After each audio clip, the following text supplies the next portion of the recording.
Welcome to another deep dive. Today we're looking at something pretty fascinating where technology meets human well-being in really demanding jobs. Absolutely. We're talking about AI stepping in not just for data, but for actual support. Right.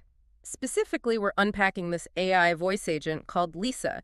It's designed for legal advocates. Yeah, and it's got this whole healing-centered approach baked in. Exactly. All right. So our mission today is to figure out how it aims to transform legal support, help with the emotional side of And things. even practical stuff like finding a good restaurant or a decent place to live if you're a lawyer moving cities. Should be some surprising insights. That's- Okay, let's start with the foundation. Lisa's built on person-centered, trauma-informed lawyering, PCTIL. That sounds complex. What exactly is that? It is a bit of a mouthful, isn't it?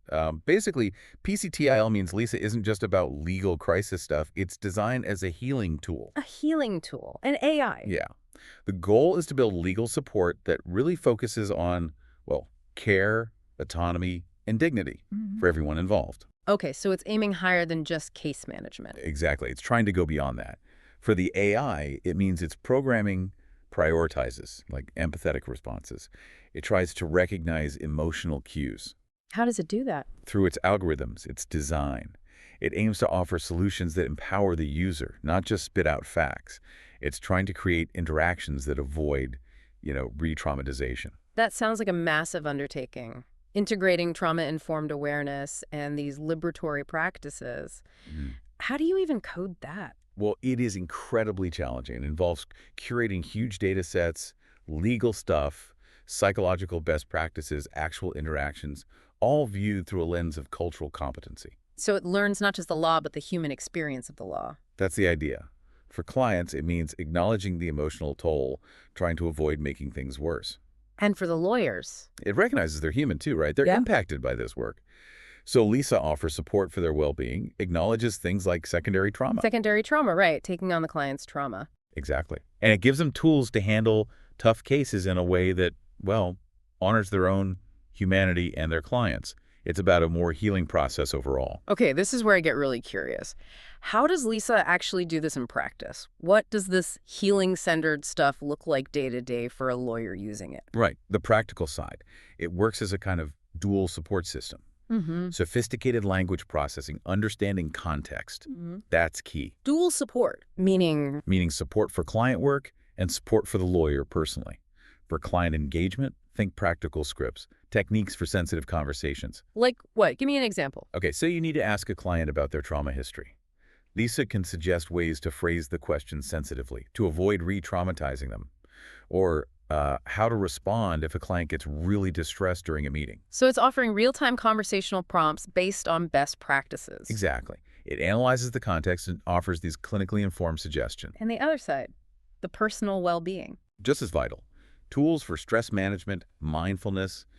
But it's more than just a list. It's got wellness on demand. Wellness on demand. Yeah, 24/7 access to trauma exercises, PTSD scripts.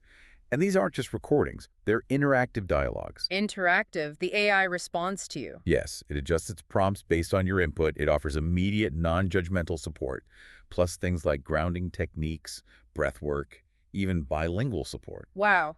That really hits home the idea that, to help your clients effectively, you need support yourself. Absolutely fundamental. But, okay, beyond individual stress, the legal world has systemic issues. Bias is a big one. How does Lisa handle that, especially in real time? That's a critical function. Bias, explicit or subtle, is sadly common. You see things like judges ignoring female lead counsel to talk to a male junior. Ugh, yes. Or questioning someone's credibility more harshly. Exactly, those kinds of things. Lisa uses its language processing to pick up on patterns, potential microaggressions, or bias indicators in, say, a courtroom exchange context provided by the user. It identifies bias. Not intent, necessarily, but patterns associated with bias based on its training.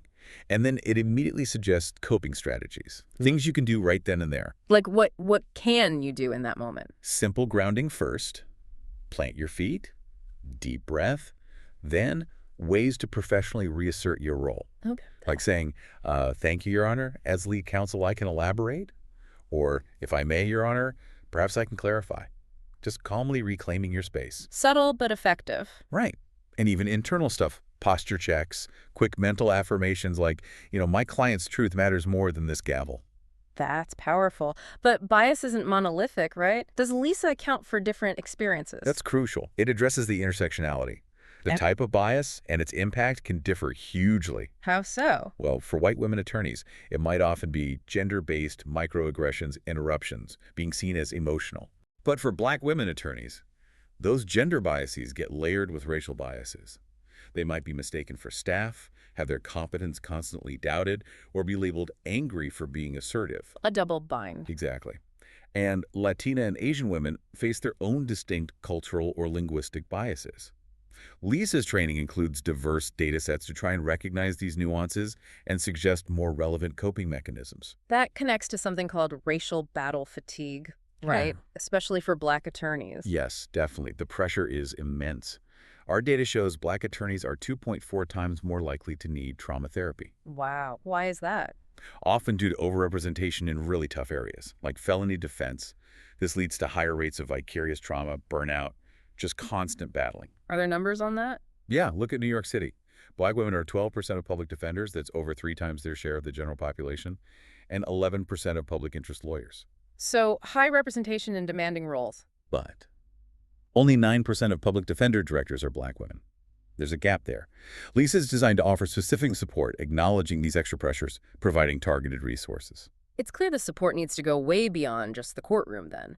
Given all these pressures, emotional, systemic, how does Lisa help with, well, life, the whole ecosystem? That's a great point. It really does try to act as a broader lifestyle navigator, Yeah. especially useful if you're relocating to a high-stress